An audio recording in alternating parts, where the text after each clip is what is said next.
బ్రహ్మర్షి పితామహ పత్రి మాస్టర్ గారికి, సద్గురువులు వంశీ కిరణ్ మాస్టర్ గారికి పాదాభివందనాలు, కృతజ్ఞతలు, ధన్యవాదాలు. నాలో ఉండి నన్ను ముందుకు నడిపిస్తున్న దుర్గామాతకి, నాకు జన్మనిచ్చిన నా తల్లిదండ్రులకి, నా మాతృమూర్తి, నాకు తొలి గురువు అమ్మ నాన్నకి, నా పూర్ణాత్మకి పాదాభివందనాలు, కృతజ్ఞతలు, ధన్యవాదాలు.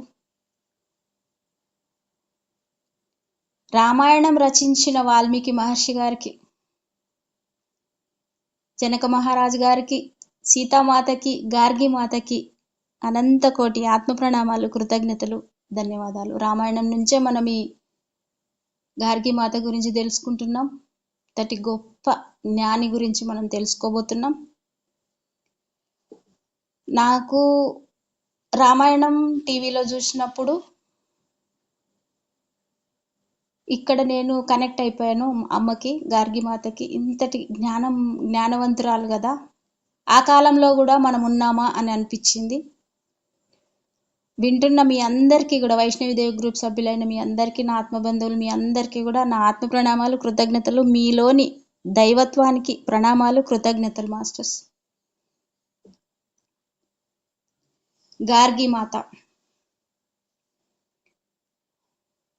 ప్రతిభ దైవదత్తం. ఆ ప్రతిభకు స్త్రీ పురుష భేదం లేదు. అసలు ప్రతిభావంతులు అన్ని కాలాల్లోనూ, అన్ని దేశాల్లోనూ ఉన్నారు, అన్ని రంగాల్లోనూ కూడా ఉన్నారు. పైగా వేదాంత విద్యలో కూడా పరిణితులైన బ్రహ్మవాదినులు లేకపోలేరు. శ్రీమూర్తికి గౌరవం అనేది పూర్వకాలం నుంచి ఉంది, కానీ పురుషాధిక్యత సమాజంలో మనకు కొంచెం తక్కువే. భారతీయులకు పరమ పవిత్రమైన వేదంలో మంత్రద్రష్టలైన స్త్రీలు ఉన్నారు. వారినేమంటారంటే ఋషికలు అంటారు.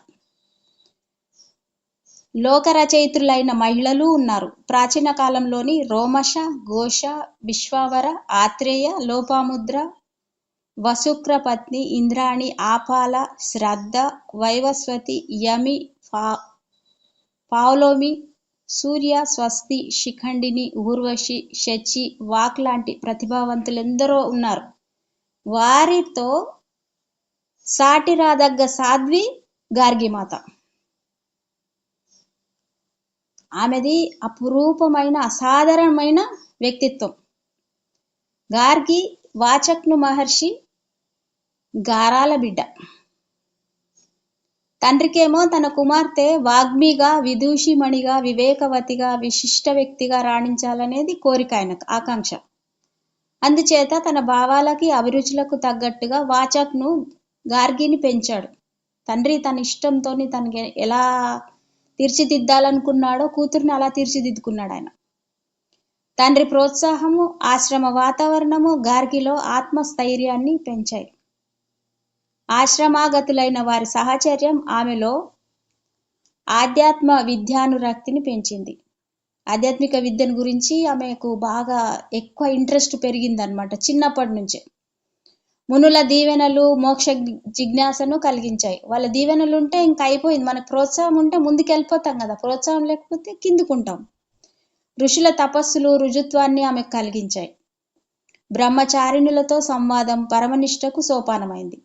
అలాంటి గార్గి సౌజన్యం తపోధనులకు ఆశ్చర్యం కలిగించింది. చిన్నప్పటి నుంచి ఆమె వ్యక్తిత్వము, ఆమె తపోదీక్ష, ఆమె జ్ఞాన సంపద, ఆమెను చూస్తుంటే అందరికీ ముచ్చటేసేదంట. గార్గి దీక్షకు సంయమి శ్రేష్ఠులు సంతోషించారు. గార్గి వాదబలానికి సహచరులు నిరుత్తులయ్యారు. గార్గి వైదుష్యానికి సహపాఠకులు కూడా తలలు దించేశారంట. క్రమంగా గార్గి కీర్తి ఆశ్రమం కూడా దాటింది. ఆశ్రమం వరకు ఉన్నది ఆమెది, ఆశ్రమం కూడా దాటిపోయింది. మునిపల్లెలో ధ్వనించింది. నగరము పొలిమేరల్లో కూడా తచ్చాడిందంట ఆమె జ్ఞానం. కోటగోడల్లో విహరించింది. కొలువు కూటం దాకా కూడా ప్రాకింది. రాజస్థానాలలో మన్ననలు అందుకున్నది. గార్గి ప్రతిభ రాణించే రోజు రానే వచ్చింది. అంటే ఎక్కడి నుంచి మొదలైందో ఎక్కడి దాకా పాకింది ఆమె జ్ఞానము, జ్ఞాన జిజ్ఞాస, జనకుని జిజ్ఞాస. అది జనక చక్రవర్తి సభ, మిథిలా నగరంలో మిన్నుముట్టిన కొలువు కూటం. ఆ సభలో ధర్మజ్ఞులు ఉన్నారు, వేదాంతులు ఉన్నారు, నీతి కోవిదులు ఉన్నారు, సకల కళా పారంగతులు ఉన్నారు, సర్వ విద్యా విషాదరులు ఉన్నారు, అందరు ఉన్నారు కదా. ఒక సభ, జనక మహారాజు కొలువు అంటే అద్భుతం అక్కడ. ఆయన దాంట్లో అందరూ ఉన్నారు, కానీ మహిళా మనులు తక్కువ కదా. అప్పుడు ఆ కాలంలో పురుషాధిక్యత సమాజం, పురుషులకే ఎక్కువ కదా, పండితులు వాళ్ళే ఉంటారు. పౌరాణికులు ఉన్నారు, లాక్షణికులు ఉన్నారు, తపోవరిష్ఠులు ఉన్నారు, కర్మనిష్ఠులు ఉన్నారు, ఋత్వికులు కూడా ఉన్నారు, పరమార్థ చిత్తులు ఉన్నారు. ఆ సభ కిటకిటలాడుతూ ఉంది. జనక చక్రవర్తి సింహాసనంలో కూర్చున్నాడు. పేరుకు రాచరికమే కానీ అంతకంటే పెద్దరికం అతనిలో కనిపిస్తుంది. కరవాలంతో కాకుండా కనికరంతో పాలించే కర్మిష్ఠుడు ఆయన. చతురంగ బలంతో కాకుండా చాతుర్యంతో రాజ్యాన్ని పాలించే రాజాదిరాజు ఆయన. హింసలతో వంచనలతో కాకుండా హితబోధలతో శాసించే రాజర్షి ఆయన. సమస్తం పరబ్రహ్మగా భావిస్తూ సార్వభౌముడిగా విశ్వవిఖ్యాతిగా గడించాడు ఆయన. ఆయన సంపదలు దానం కోసం గాని అనుభవించడానికి కావు. చూడండి ఎంత అద్భుతం ఇది. వ్యర్థాలాపాలతో కాకుండా ఆధ్యాత్మిక రహస్య శ్రవణంతో కాలం గడపడమే జనకుని ప్రవృత్తి. అంటే వ్యర్థమైన పనులు చేసుకుంటూ, రాజరికం అంటే ఏంది, అందరితోని జల్సాలు చేస్తూ ఉండే రాజు కాదు ఆయన. రాజర్షి అన్నారు అందుకే ఆయనని. ఆయన ఏంది, దానం కోసం, ఆయన సంపాదించేదంతా దానం కోసమే గాని అనుభవించడానికి కాదంటున్నారు. ఆధ్యాత్మిక రహస్య శ్రవణంతో కాలం గడపాలే గాని ఇంకో దాంతో కాదని చెప్తున్నారు. అలాంటి జనకుడు తన కొలువు కూటకానికి వచ్చే వారిని నిశీతంగా పరిశీలించేవాడు. ఆయన దగ్గరికి ఎవరు వస్తే వాళ్ళని బాగా అబ్జర్వ్ చేసేదంట, సీసీ కెమెరా లాగా. ఒకసారి జనకుడు ఒక యాగం చేశాడు. ఆ యాగానికి కురు పాంచల దేశాల నుండి ఎందరో పండితులు, వేద పండితులు వచ్చారు. యాగం పరిసమాప్తమైంది. కానీ జనకునికి సంతృప్తి కలగలేదు. అతన్ని ఒక సందేహం పీడించసాగింది. వీరు వేదాంతాలలో పండితులు కదా, వేదతత్వం తెలిసిన వారు, వీరిలో ఎవరు అని ఆలోచించసాగాడు. ఒక యాగం చేస్తే ఆ యాగానికి అందరూ కురు పాంచాల దేశాలు ఎంతో వేద పండితులు వచ్చిర్రు. యాగం పరిసమాప్తమైంది, కానీ రాజులో ఏంది సంతృప్తి కలగలేదు. ఎందుకు? ఇందులో ఆయనకి ఏం జరుగుతుందంటే, ఎంతమంది పండితులు ఇంతమంది వచ్చారు కదా, వేదతత్వం తెలిసిన వాళ్ళు ఎవరు, ఇందులో జ్ఞానం తెలిసిన వాళ్ళు అంత పక్కా ఎవరున్నారని అనుకుంటున్నాడు ఆయన.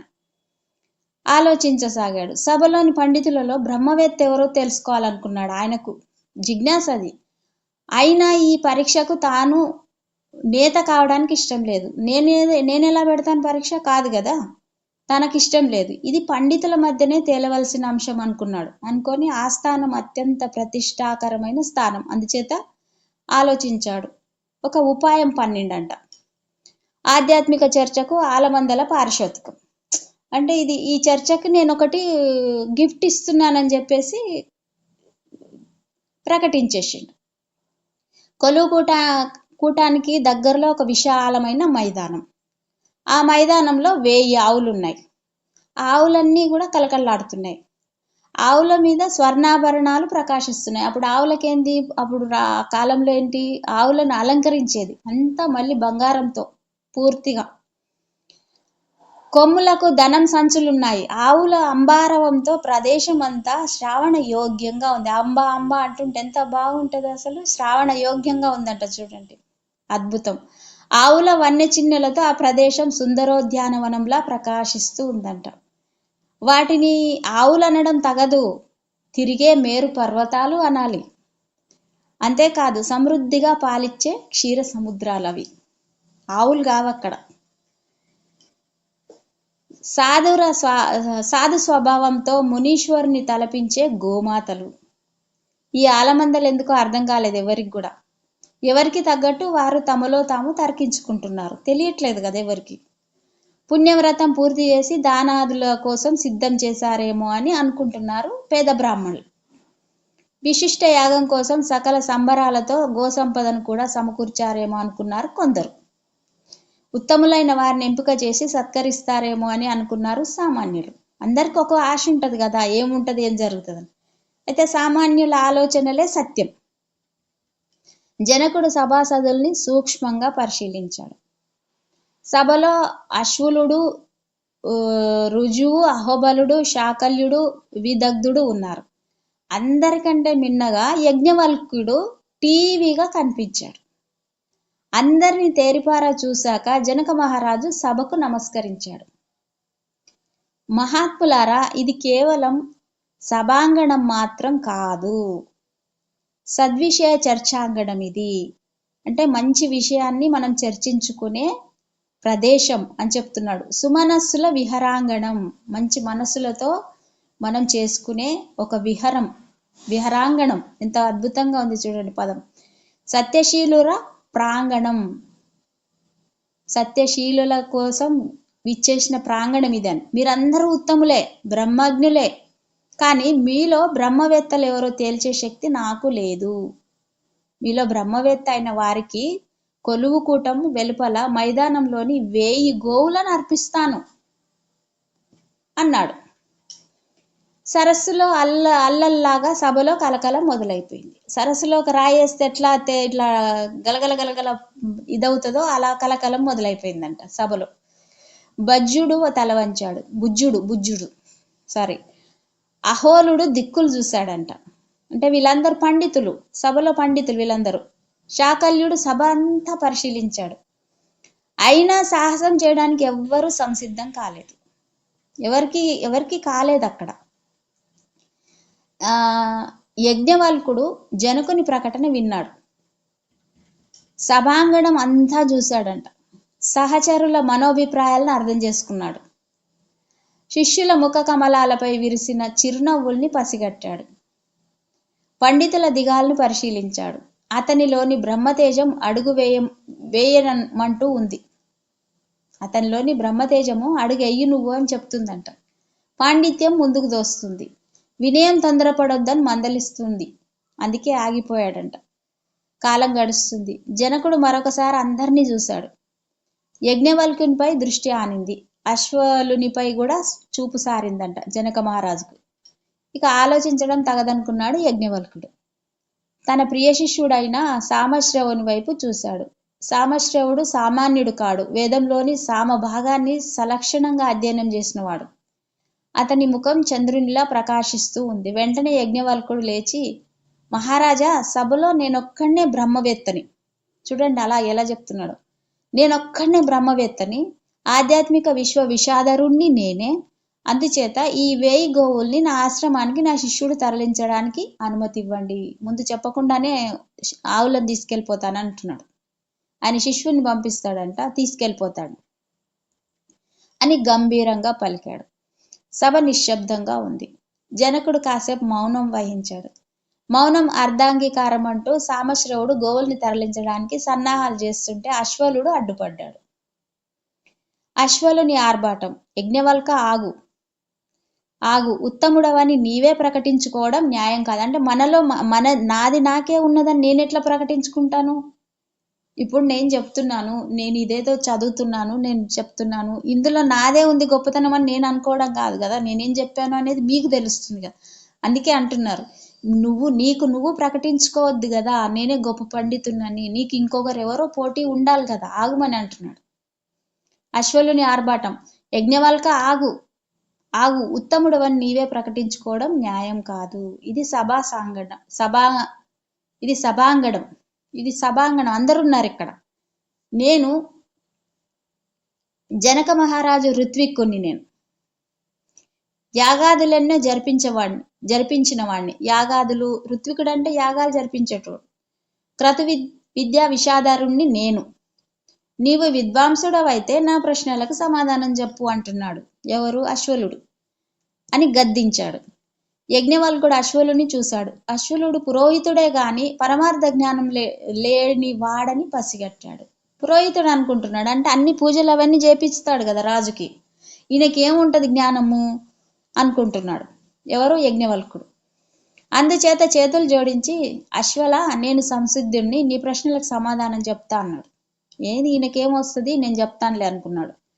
బ్రహ్మతత్వం అంటే ఏంటి అని అడిగాడు అశ్వలుడు గట్టిగా. అడుగు, నేను చెప్తానన్నాడు. అశ్వలుడిని అడుగుమంటున్నాడు. బ్రహ్మతత్వం అంటే ఏంటి అని అడిగాడు అశ్వలుడు యజ్ఞవల్కుని. అశ్వల, నాకు తెలియదు, నేను బీద బ్రాహ్మణ్ణు, ఆవులు నాకు అవసరం. చూడండి ఎలా చెప్తున్నాడు సమాధానం. అంటే నాకేం తెలియదు, నేను పేద బ్రాహ్మణ్ణి, కానీ నాకు ఆవులు అవసరము అంటున్నాడు.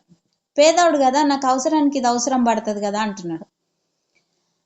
ఎవరంటున్నారు? యజ్ఞవల్కుడు. యజ్ఞవల్కుడు అంటున్నాడు, అశ్వల నాకు తెలీదు, నేను పేద బ్రాహ్మణుని, ఆవులు నాకు అవసరం, నాకు ఆవులు అవసరమని నాకేం తెలియదు అంటున్నాడు. అశ్వలుడు పక్కపక్క నవ్వాడు. కానీ సభలోని వారి యజ్ఞవల్కుని మాటల్లోని అంతరార్థం గ్రహించి బేషజ్ అన్నారు. అశ్వలునికి ఆ వ్యంగ్యం అర్థం కాలేదు. తనకు తెలిసిన యాగాల్ని, యాగ విశేషాలని, ఆదిష్టాన దేవతల్ని, కర్మ క్రియాకలాపాలని గురించి గుచ్చి అడిగాడు. యజ్ఞవల్కుడు నింపాదిగా జవాబులు చెప్పేసరికి అశ్వలుడు కంగు తిన్నాడు. ఇంకా అడగడానికి ఏమీ లేకపోవడంతో అశ్వలుడు వెనకడుగు వేశాడు. ఇక నారీజనంలో కలకలం. ఈలోగా నారీజనంలో కలకలం మొదలైంది. అందరి చూపులు అటువైపు మళ్ళాయి. ఆ నారీజనంలో హర్ష విద్యా స్వరూపిణిగా ఒక స్త్రీమూర్తి కూర్చొని ఉంది. ఆవిడను చూసి సరస్వతి సారూప్యం అన్నారు కొందరు. నారీజనం అంటే అందరు స్త్రీలు కూర్చునేది చోటు వేరే ఉంటది కదా, సభాంగణంలో పురుషులు ఒకవైపు, స్త్రీలు ఒకవైపు కూర్చుంటారు. అయితే అందులో ఒక శ్రీమూర్తిని కూర్చొని ఉండడం చూసి సరస్వతి సారూప్యం అని అంటున్నారు అందరూ. తపస్సు శ్రీ రూపం ధరించింది అన్నారు కొందరు. వేదమాత సభాంగణానికి విచ్చేసింది అన్నారు ఇంకా కొందరు. వేదమాత వేదాలను పఠించిన ఆమెనే వచ్చేసింది, వేదమాతనే వచ్చేసింది సభాంగణానికి అని కొందరు అంటున్నారు. సరస్వతి శ్రీ రూపం అని కొందరు అన్నారు. తపస్సు చేసిన శ్రీ అని కొందరు అంటున్నారు. యజ్ఞవల్కుడు కూడా అటు కేసి చూశాడు. ఆమె వాచక్నుని కుమార్తె అని గుర్తించాడు యజ్ఞవల్కుడు. ఆమె ఎవరో కాదు, గార్గి. మైత్రేయిలాగా ఆధ్యాత్మ విద్యా రహస్యం తెలిసిన అద్వితీయ సాధ్వి శిరోమణి. ఇక్కడ జిజ్ఞాసతో మళ్ళీ రెండు ప్రశ్నలు వేశారు. గార్గి యజ్ఞవల్కుని చూసింది, అతన్ని తపశ్శక్తికి మెచ్చింది. అశ్వలుని ప్రశ్నలకు అతడిచ్చిన సమాధానము గుర్తించింది. అయినా బ్రహ్మవేత్త అనడానికి ఆ కొలబద్దలు చాలవనుకుంది ఆమె. ఇవి సరిపోవు అనుకొని ఎదుటివారి సందేహాలను తీర్చగలిగేవాడే పండితుడు, సత్యదర్శనం చేసిన వాడే సద్విమర్శకుడు, బ్రహ్మస్వరూపం తెలిసిన వాడే బ్రాహ్మణుడు. అందువల్ల గార్గి లేచి, అంటే అన్ని తెలుసుకోవాలి కదా, ఒక్కరే అడిగిన తర్వాత అది పూర్తి చేయొద్దు. ఎందుకంటే సందేహాలు తీర్చేటోడే పండితుడు కదా, సత్యదర్శనం చేసినోడే సద్విమర్శకుడు. అంటే మనకు అన్ని తెలియజెప్పినోడే విమర్శకుడు, మంచి విమర్శకుడు. బ్రహ్మస్వరూపం తెలిసిన వాడేంది బ్రాహ్మణుడైతాడు. అమ్మ లేసి ఏమంటున్నారంటే, మహారాజా, నేను స్త్రీని, గార్గిని. ఆధ్యాత్మిక అంశాలపై నాకు కొన్ని సందేహాలున్నాయి. వాటిని తీర్చుకోవడం కోసమే నేను ఇక్కడికి వచ్చాను. అనుమతిస్తే యజ్ఞవల్కుని వారిని అడుగుతాను అంది. ఇంకా సభలో అలజడి మొదలైంది. ఎవరు ఊహించని సన్నివేశం ఇది. అంటే ఒక స్త్రీ లేచి నించొని అడుగుతుందంటే అందరికి ఎట్లా ఈమె నా శ్రీమూర్తిని అడుగుతుందా అనేది ఒకటి వస్తుంది కదా. ఒక మహర్షి ఒకనొక స్త్రీ చొప్పదంటు ప్రశ్నలు అడగడము అని కొందరు నిరసించారు, ఇష్టపడరు కదా. అక్కడ బ్రాహ్మణోత్తముడని తేలిన తర్వాత ఏమిటి అనవసర ప్రసంగం అని, బ్రాహ్మణోత్తముడు అని తెలిసిన తర్వాత ఇంకా ఎందుకు, ఒకసారి పరీక్ష అయిపోయింది కదా, మళ్ళీ ఇంకెందుకు ప్రసంగం అంటున్నారు. ఏమిటి అనవసర ప్రసంగం అన్నారు సామశ్రవాదులు. ఒక పండితుడు అన్నాడు. తన ఆశ చావనందుకు అశ్వలుడు సంతోషించాడు. నారీజనం లోపల సంతోషపడుతూ ఉంది. జనక చక్రవర్తి గార్గిని మహర్షిని కూడా చూశాడు. ఓ మహర్షి, ఇది విద్వత్సభ, సరస్వతి విద్యా స్వరూపిణి. ఈ సభలో ఎవరైనా ఏదైనా అడగొచ్చు, సందేహాలు తీర్చుకోవచ్చు. ఇదేంటంటే ఒక యూనివర్సిటీ అనుకుందాం మనం. ఇప్పుడు మన భాషలో చెప్పుకోవాలంటే ఒక యూనివర్సిటీ. అక్కడ ఏంటంటే ప్రొఫెసర్స్ ఉన్నారు, అందరు ఉన్నారు, స్టూడెంట్స్ ఉన్నారు, అడుగుతున్నారు. అడిగితే తప్పేముంది, ఇది సరస్వతి ప్రాంగణం కదా, ఎవరైనా ఏదైనా అడగొచ్చు, సందేహాలు తీర్చుకోవచ్చు అని జనక మహారాజు పర్మిషన్ ఇస్తున్నారు. ఇక్కడ యజ్ఞవల్కుడు సరే అన్నాడు. గార్గి మహర్షిని చూసి, మహాత్మా, మనం చూసే ఈ జగత్తులో ఎంతో వస్తుజాలం కనిపిస్తుంది. వీటికి ఆధారభూతం ఏదంటారు అంది. మనము ఈ జగత్తులో ఎంతో చూస్తున్నాము, అన్ని చూస్తున్నాము, దీనికి ఆధారం ఏంటి మరి అని అడుగుతుంది. గార్గి ప్రశ్నలోని అంతర్ధానాన్ని గుర్తించాడు యజ్ఞవల్కుడు. అంతరార్థాన్ని చూడండి, గార్గి ప్రశ్నలోని అంతరార్థాన్ని గుర్తించాడు యజ్ఞవల్కుడు. ఆకాశం సమస్త వస్తుజాలానికి ఆధారభూతం అన్నాడు. అంటే మన భూమి మీద ఉండే ప్రతి వస్తుజాలం అంటే ప్రతిదీ, అన్నింటికి ఆధారభూతం ఏంది? ఆకాశం. అయితే ఆకాశం అనే పదార్థం ఎక్కడ ఉంది అని అడుగుతుందమ్మ. మరో ప్రశ్న వేసింది. ఎక్కడేంటి? గంధర్వలోకంలో ఉంది అన్నారు. ఆ గంధర్వలోకం ఎక్కడుంది? సూర్యలోకంలో. మరి అదెక్కడుంది? చంద్రమండలంలో. చంద్రమండలం ఎక్కడుంది? నక్షత్ర మండలంలో. నక్షత్ర మండలం ఎక్కడుంది? అది దేవతల లోకంలో. దేవలోకం ఎక్కడుంది? మరల ప్రశ్నించింది గార్గి. ఇంద్రలోకంలో ఉంది. దేవలోకం ఎక్కడుందంటే ఇంద్రలోకంలో ఉంది. ఇంద్రలోకం ఎక్కడుంది? ప్రజాపతి రాజ్యంలో ఉంది. ప్రజాపతి రాజ్యం ఎక్కడుంది? అది బ్రహ్మలోకంలో ఉంది. బ్రహ్మలోకం ఎక్కడుంది? స్థిరంగా అడిగింది గార్గిమాత. ఈ సంవాదంలో మహర్షి చిరాకు పడ్డాడట. ఈ సంవాదంలో మహర్షి చిరాకు పడ్డాడు. తల పగిలి నేల పడుతుంది. గార్గి చొప్పదంటు ప్రశ్నలు వేయకు. ఈ ప్రశ్నలకు అంతూ పొంతూ అసలుండవు. అది అంతాలు లేని ప్రశ్నలు ఎప్పుడు ఉంటాయి. అసందర్భ ప్రసంగం పనికిరాదు. వీటికి జవాబు చెప్పడం వ్యర్థం. ఇలా అడుగుతూ పోతే తల పగిలి నేల పడుతుంది అన్నాడు మహర్షి. యజ్ఞవల్క మహర్షి అంటున్నారు. మహర్షి మాటలకు గార్గి బెదిరింది, వెనక్కి తగ్గింది. అయినా ఊరుకోలేదు, ధైర్యం తెచ్చుకుంది. జనక చక్రవర్తి ఈ ప్రశ్న పరంపరను జాగ్రత్తగా గమనిస్తున్నాడు. సభ పెడదారి పట్టడం జనకునికి నచ్చట్లేదు. అదిగాక ఆడవారిని హతాశలు చేయడం కూడా ఇష్టం లేదు. అంటే ఆడవారిని తక్కువ చేయడం అనేది ఆయనకు నచ్చట్లేదు. అసలు ఎక్కడైనా జ్ఞానం ఎవరి నుంచి అయినా సరే జ్ఞానం తీసుకోవాలనేది ఆయనది. ఆయన అందుకే రాజర్షి అయ్యిండు. మరి అందరినీ ఆయన ప్రోత్సహిస్తాడు. స్త్రీలు పురుషులు అనేది కాదు, అందరికీ ఒకే రూల్. మరి ఆయనకు నచ్చట్లేదు.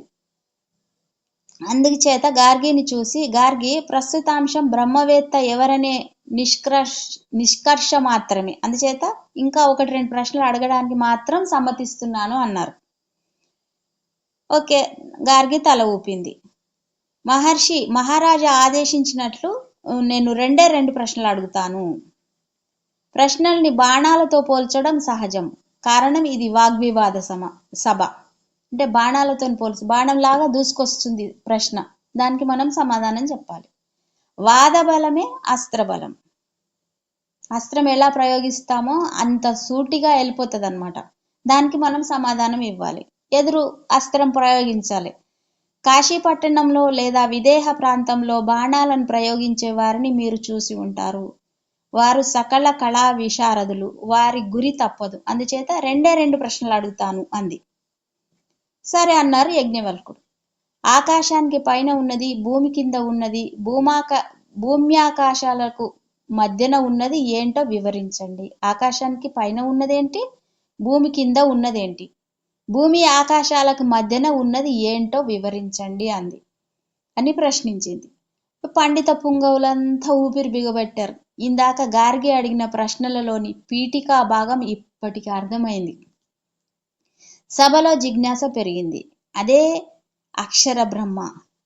గార్గి, ఆకాశం ఒక్కటే, అది సర్వవ్యాపకం. గతంలో, వర్తమానంలో, భవిష్యత్తులో కూడా నిరంతరం ఉండే తత్వం ఆకాశం ఒక్కటే అన్నాడు. గార్గి, ఇది ఆకాశం ఒక్కటే, అది సర్వవ్యాపకం. గతంలో, వర్తమానంలో, భవిష్యత్తులో కూడా నిరంతరం ఆకాశం ఉంటది, ఎక్కడికి వెళ్ళదు కదా. తత్వం అంటే ఆకాశం ఒక్కటే, దాని పేరేంటి? ఆకాశం అన్నాడు. అయితే మరో ప్రశ్న అడుగుతున్నా. మహానుభావ, భూత భవిష్యత్ వర్తమానాలకు గుర్తులేవి? Past, present, future. గతము, ప్రస్తుత వర్తమానము, భవిష్యత్తు. దానికి గుర్తులేంటి? ఏంటి ఆ గుర్తులు అని అడుగుతుంది. అదే పరబ్రహ్మము. అది చిన్నది కాదు, పెద్దది కాదు, పొడుగు కాదు, పొట్టి కాదు, నలుపు కాదు, ఎరుపు కాదు. దానికి రంగులు లేవు, రుచులు లేవు, ఈ వాసనలు లేవు, కళ్ళకు కనపడేది కాదు, ఎవరు భుజించలేనిదది. అంటే అదేమంటారంటే పెద్దది కాదు, చిన్నది కాదు, పొడుగు కాదు, పొట్టి కాదు, నలుపు కాదు, ఎరుపు కాదు, ఏ రంగుకు లేదు, రుచులు లేవు, వాసన లేదు. కానీ ఎవరు తినడానికి అవసరం లేదా, తినేది కాదు. మళ్ళీ ఆ శక్తే సూర్యచంద్రుల్ని నడిపిస్తుంది. అది అగ్నిలా అరుణిమ కాదు, జలంలా తరళము కాదు, దానికి ఛాయ తిమిరాలు లేవు, అదే అక్షర బ్రహ్మ. ఇక్కడ ఎంత బాగా చెప్పారు చూడండి.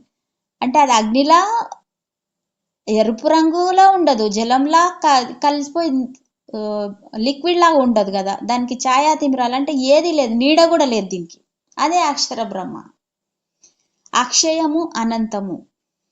ఈ బ్రహ్మమే కాలాన్ని నడిపిస్తుంది, భూమి ఆకాశాలను క్రమ పద్ధతిలో తిరిగేలా చేస్తుంది. దీనివల్లనే దినరాత్రులు, వారాలు, మాసాలు, ఋతువులు, సంవత్సరాలు, యుగాలు, మన్వంతరాలు ఏర్పడుతున్నాయి.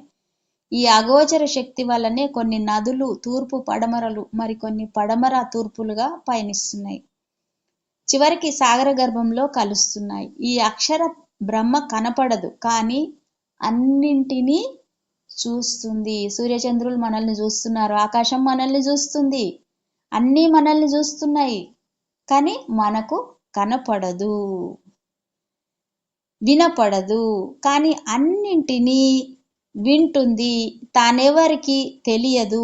అన్ని వింటుంది, అన్ని గమనిస్తుంది, అన్ని రికార్డ్ చేసుకుంటుంది, కానీ తానెవరికి కనపడదు.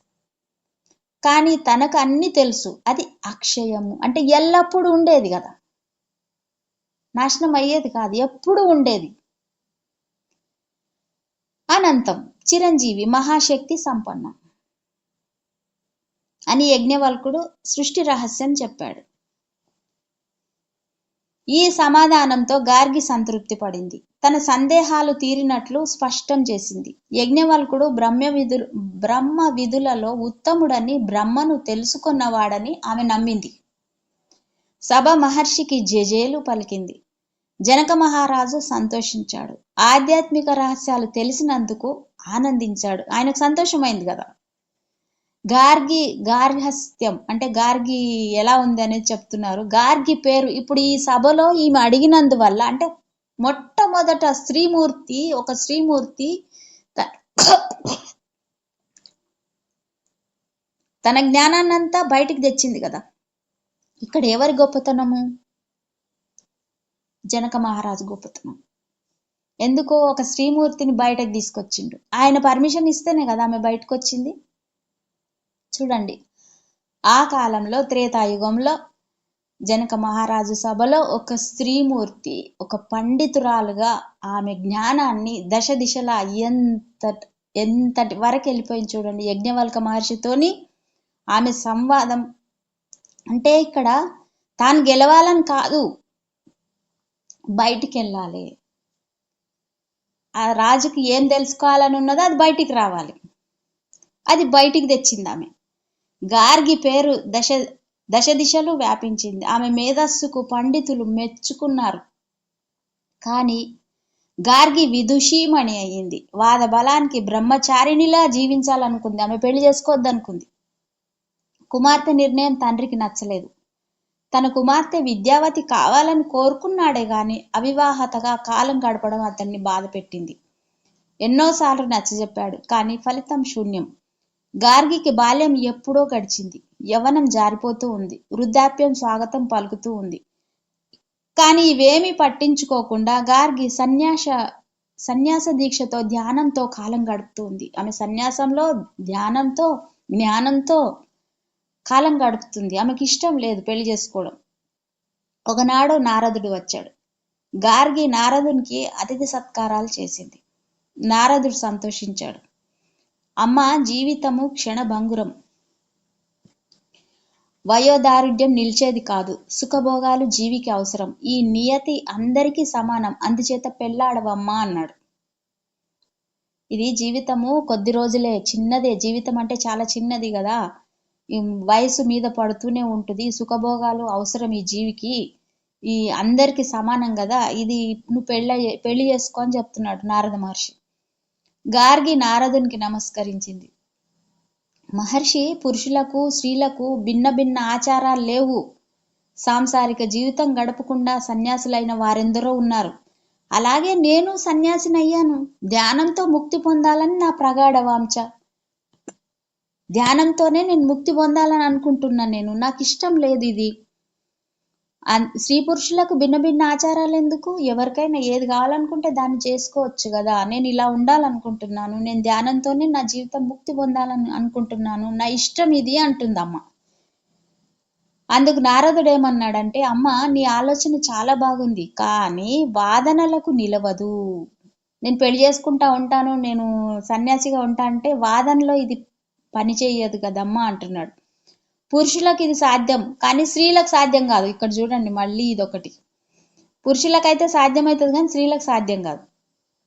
స్త్రీ ధర్మాలు వేరు, పురుష ధర్మాలు వేరు.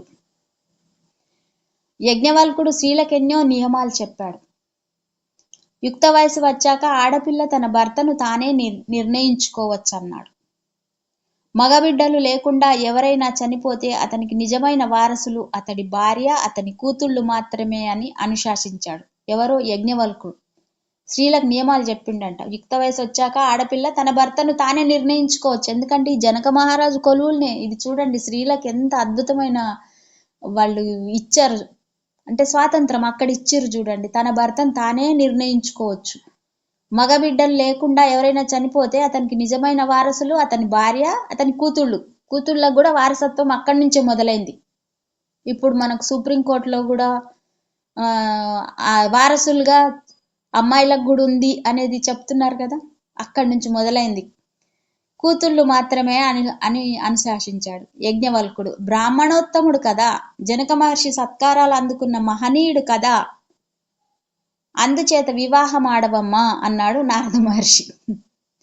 అంతేకాదు, వివాహిత కాని స్త్రీ దేహం అపవిత్రము, వారికి మోక్ష ప్రాప్తి లేదు అని నారదుడు చెప్తున్నాడు. ఒకరోజు మాత్రమే గార్గి ఇబ్బందుల్లో పడింది. ధర్మోపదేశం చేసేవాడు దేవర్షి, సకల శాస్త్ర మర్యాదలు తెలిసిన సత్పురుషుడు. తాను కోరేదేమో ముక్తి. ఆ ముక్తి అవివాహితులకు రాదనడం అంతుపట్టని అంశగా భావించింది ఆమె. ముక్తి రాదంటున్నాడు ఏందనేది ఆమెకు ఒక మీమాంస అన్నమాట. అది ఆలోచిస్తుంది. గార్గి తనలో తాను వితర్కించుకుంది. తను ఏకాకి, తనకు తనవారంటూ ఎవరూ లేరు. తానే మగని కోసం వెతకసాగింది. చివరికి శృంగవంతుడనే మునిని చూసిందంట. శృంగవంతుడు గార్గిని పెళ్లాడడానికి ఇష్టపడ్డాడు. కానీ గార్గి ఒక నిర్ణయానికి వచ్చింది. మహర్షి, నేను నారదోపదేశానుసారం, నారదుని చెప్పిన దాని ప్రకారము వివాహం చేసుకోవాలనుకుంటున్నాను. నేను నారద మహర్షి చెప్పిన దాని ప్రకారము నాకు సంసారం మీద ఆసక్తి లేదు, రక్తి లేదు, కుటుంబ జీవితం మీద కూడా ఇష్టం లేదు, నాకు అనురక్తి లేదు.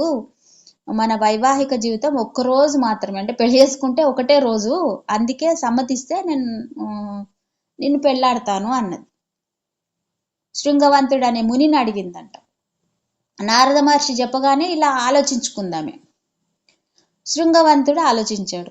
గార్గి, నేను ఒక్కరోజు కోసం నిన్నెందుకు పెళ్లాడాలి? పెళ్లాడి శాశ్వతంగా ఏకాకిగా అవివాహితునిలాగా ఎందుకు జీవించాలి నేను? అందువల్ల నా కొరిగేదేంటి? ఒక్కరోజు అంటే నాకేంటి అని అతను అడుగుతున్నాడు. శృంగవంత, ఇది నారదోపదేశం. అంటే నారదుడు నాకు చెప్పిండు, నా తపస్సులో సగం నీకు దారపోస్తాను. అవి చూడండి, మళ్ళీ కట్నం ఇస్తున్నది ఇక్కడ. నేను తపస్సు చేసిన దాంట్లో సగం పుణ్యం నీకు ఇస్తా, ఒకరోజు పెళ్ళాడు, ఒక్కరోజే ఉందామని చెప్తుంది. నీవు చరిత్రలో చరితార్థుడిగా మిగిలిపోతావు. నా భర్తగా చరిత్రలో నీ పేరు శాశ్వతంగా నిలిచిపోతుంది. కట్నం ఇచ్చింది. కట్నం ఏంది? తన తపస్సులో సగం దారబోసింది చూడండి. చరిత్రలో అంటే మరి గార్గి మాత్రం పెళ్లి చేసుకున్నాడంటే చరిత్రలో నిలిచిపోవడమే కదా. గార్గి శృంగవంతుల వివాహం జరిగింది. మాట ప్రకారమే ఒకటే రోజు కాపురం గార్గి గడిపింది. మగనిని వదిలిపెట్టడానికి నిశ్చయించుకుంది. ఒకటే రోజు పెళ్లి చేసుకుంది, ఒకరోజు. కానీ శృంగవంతుడు, గార్గి, ఇది తగదు, ఆలోచించు, మరికొంతకాలం నాతో జీవించు, ఇదే నా కోరిక అని దీనంగా ప్రార్థించాడు. ఇక్కడ మహోన్నత వ్యక్తిత్వం. కానీ గార్గి ఒప్పుకోలేదు. ఆమె వ్యక్తిత్వం ఏంటి? మహోన్నత వ్యక్తిత్వం. ఆమె మగనిని వదిలింది, సన్యాసిని అయ్యింది, ధ్యానంతో ముక్తి పొందింది.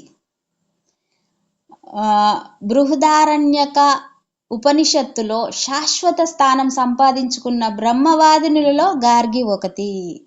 బృహదారణ్యక ఉపనిషత్తుల్లో శాశ్వత స్థానం అంటే ఆడవాళ్ళకి లేదు కదా అసలు. పండితోత్తమురాలు అనేది ఎక్కడా లేదు చూడండి. ఆమె అది సంపాదించుకుంది. బృహదారణ్యక ఉపనిషత్తులలో శాశ్వత స్థానం సంపాదించుకున్న బ్రహ్మవాదినులలో గార్గి ఒకటి. పండితురాలిమే. వ్యాకరణ శాస్త్రంలో కూడా పాణిని గార్గిని ఉదహరించాడు. ఆత్మస్థైర్యంతో, మనోబలంతో, యుక్తియుక్త వాదనలతో ఎలాంటి వారినైనా ప్రశ్నించగలిగిన వనితామణులలో గార్గి ప్రథమగణ్య. చరిత్రలోనే వాగ్మిగా, విదూషిమణిగా, స్థిరచిత్తగా నిలిచిన మహోన్నత వ్యక్తి గార్గి. అద్భుతం కదా! ఎంత అద్భుతం! మనం ఎంతో అద్భుతమైన శ్రీమూర్తి గురించి తెలుసుకున్నాం మాస్టర్స్. పూర్తయిపోయింది ఇక్కడికి. Thank you masters. Thank you. Gargi మాతకి, జనక మహారాజుల వారికి, సీతామాతకి, రామాయణాన్ని రచించిన వాల్మీకి మహర్షుల గారికి, ప్రతి ఒక్క మాస్టర్కి, విశ్వంలోని గురువులందరికీ కూడా కృతజ్ఞతలు, ధన్యవాదాలు. ఇంతటి జ్ఞానాన్ని నా చేత నేను చెప్పించినందుకు వేల కోటి ధన్యవాదాలు, కృతజ్ఞతలు. Thank you masters.